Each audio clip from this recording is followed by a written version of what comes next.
The following series will be, insha'Allah, a summarized translation of the book called Fath Ul-Bari, which is the most well-known explanation of Sahih Al-Bukhari. Sahih Al-Bukhari is the most famous and important compilation of hadith in Islam, and it was compiled by Imam Bukhari, rahimahullah.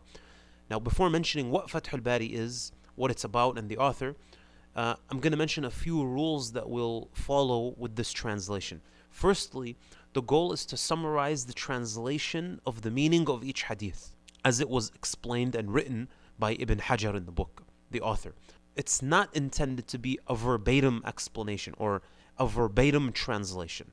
Again, the goal is to capture the meaning, to summarize the translation of the meaning, and to allow the English speaker to benefit from one of the greatest classical works, while at the same time avoiding what can become sometimes very in-depth discussions on language-related issues or issues surrounding the narrators of the hadith, and sometimes repetition and things of that nature.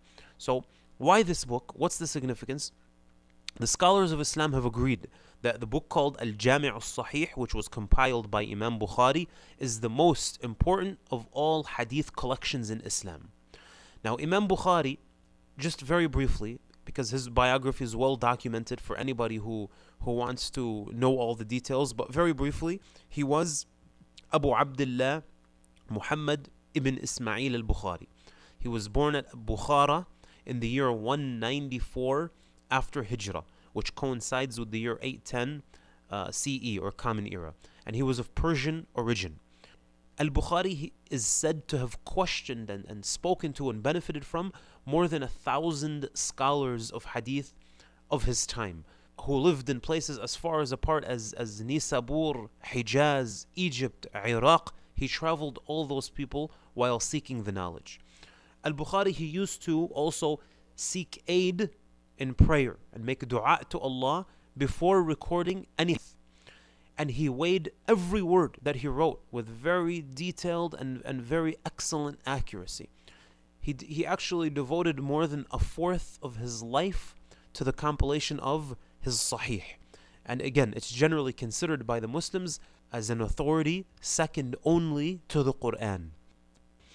While he was compiling this Sahih, he sifted through all of the hadith that were known to him, and he tested their genuineness according to criticism that he himself developed.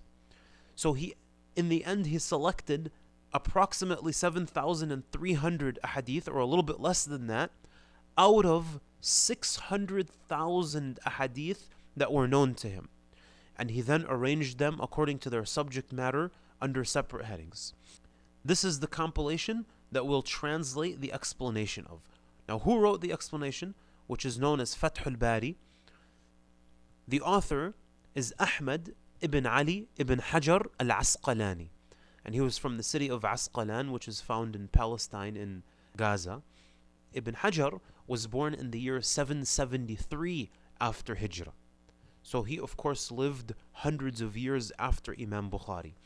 And that year coincides with the year 1372 CE, Common Era. He was Ibn Hajar was an orphan. Both of his parents died while he was very young, and he also traveled extensively during his days of learning, seeking knowledge from many of the scholars of his time. Among the most famous of the scholars that he learned from were Al-Hafidh Al-Iraqi and Ibn Al-Mulaqqin.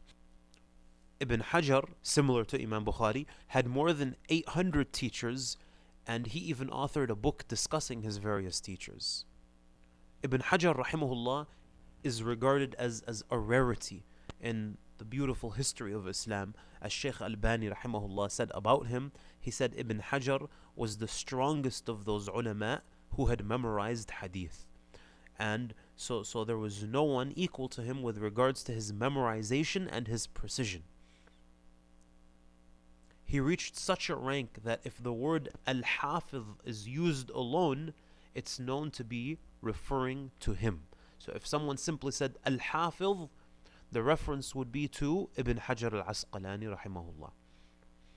His great book, Fath Ul-Bari, which we're going to be translating the meaning of here, is considered as a dictionary of the Sunnah, and even as a dictionary of all Islamic sciences.